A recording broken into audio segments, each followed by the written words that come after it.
भक्त ने इस कृपा के लिए बाबा जी के चरण पकड़ लिए। उसे इस बात पर कोई आश्चर्य नहीं हुआ कि बाबा जी इतना शीघ्र वहाँ पहुँचे कैसे।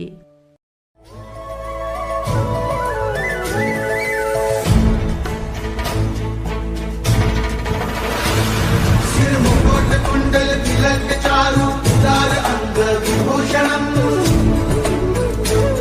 नवकंज लोचन कंज मुख कर कंज पद कंजारुणम्।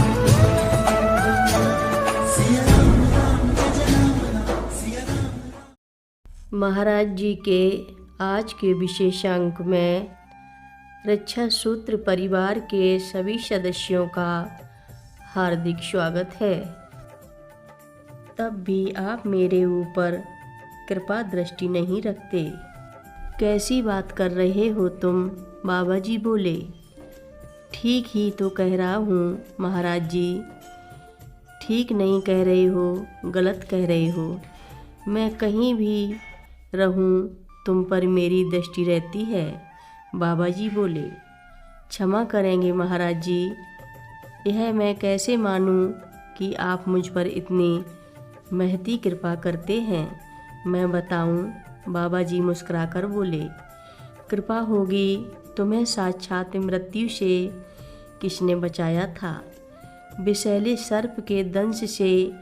यद्यपि मैं उस समय तुम्हारे समीप नहीं था, सैकड़ों मील दूर था। क्या मैं गलत कह रहा हूँ? बाबा जी बोले। कई वर्षों पूर्व की वह घटना इस व्यक्ति को सहसा स्मरण हुआई और वह बाबा जी के पैरों पर साष्टांग पड़ गया। बाबा जी ने उसे दोनों हाथों से पकड़कर उठाया। उसकी आँखों से धारा प्रवाह अश्रुपात जारी था। बाबा जी ने अपने हाथ से उसके आंसू पोंछे और कहा, इसमें रोने की क्या बात है? बाबा जी, मैं रो आपकी अहेतुकी कृपा पर रहा हूँ। उस समय मुझे लगा था कि आप ही की प्रेरणा से मैं और सर्पदंश से बच गया था। आपने सचमुच मुझे नया जीवन दान दिया। इसके लिए मैं आपका आजीवन ऋणी रहूँगा। वह रोते रोते ही बोला, इसके लिए मेरे ऋणी होने की कोई बात नहीं है। मैंने तो अपना कर्तव्य निभाया है। भक्त का सर्वतोभावेन कल्याण करना संत का कार्य है। यदि वह ऐसा नहीं करते तो संत धर्म से च्युत होता। दूर से भी कृपा करने, यहाँ तक कि प्राण रक्षा करने का कार्य बाबा जी ने अनेक बार किया है। यह आवश्यक नहीं कि उनके कृपा हेतु प्रार्थना की जाए। पहले ही कहा जा चुका है कि बाबा जी सर्वव्यापी एवं सर्वज्ञ थे। कहाँ क्या घट रहा है इसे वह अच्छी तरह जानते थे। किसी भक्त पर कोई आपत्ति आए तो बाबा जी उसके अनुरोध की प्रतीक्षा नहीं कर अपनी शक्ति के प्रयोग से तत्काल उस आपत्ति विपत्ति को टाल देते थे। एक उदाहरण उनकी एक समर्पिता भक्त की है। उसकी छोटी बेटी प्रायः 30 फुट ऊंचे बालकनी से नीचे गिर गई। नीचे की सड़क पूरी तरह पथरीली थी। कोई स्वस्थ युवा भी उस पर इतनी ऊंचाई से गिरता तो उसका बचे रहना संभव नहीं था। सिर फूट जाता, हड्डियां चूर चूर हो जाती। बच्ची के गिरने पर तो माता ने एवं मोहल्ले वालों ने उसके जीवन की आशा छोड़ दी थी। पर जब वे बच्ची के पास पहुँचे तो उसे खरोच भी नहीं आई थी। वह तो मुस्करा रही थी। लोग समझ नहीं पाए कि इतनी ऊंचाई से ऐसे स्थान पर गिरने के बावजूद उसका बाल बांका भी कैसे नहीं हुआ। नहीं आश्चर्य हुआ तो माँ को उसे समझाते देर नहीं लगी कि बाबा नीम करौरी ने ही उसकी बच्ची की रक्षा की है। यह सिद्ध भी हो गया।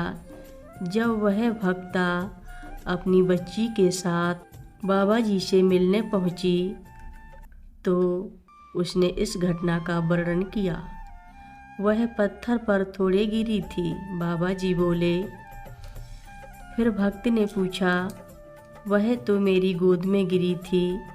बाबा जी मुस्कुराकर बोले, सच बाबा जी। माता ने कहा, मैं यह तो पूरी तरह समझ चुकी थी कि आप ही की कृपा से उसके प्राण बचे, पर आप जो कह रहे हैं वह तो अत्यंत विस्मयकारी है। हाँ, खतरे को देखकर मैं तत्काल अदृश्य रूप में वहाँ पहुँच गया था और बच्ची को अपनी गोद में बैठा लिया था। भक्त ने इस कृपा के लिए बाबा जी के चरण पकड़ लिए। उसे इस बात पर कोई आश्चर्य नहीं हुआ कि बाबा जी इतना शीघ्र वहाँ पहुँचे कैसे। कथा लंबी है। आगे की कथा सभी भक्तों को अगले भाग में सुनाएंगे। महाराज जी की कथा सुनने के लिए सभी भक्तों का धन्यवाद। महाराज जी सभी भक्तों पर अपनी विशेष कृपा बनाए रखें। बाल समय रवि भक्ष लियो, तब तीनहु लोक भयो अंधियारो। ताहि सो त्रास भयो जग को, यह संकट काहू सो जात न टारो। ते बन आनी करी बिनती, तब छाण दियो रवि कष्ट निवारो। को नहीं जानत है जग में कपि, संकट मोचन ना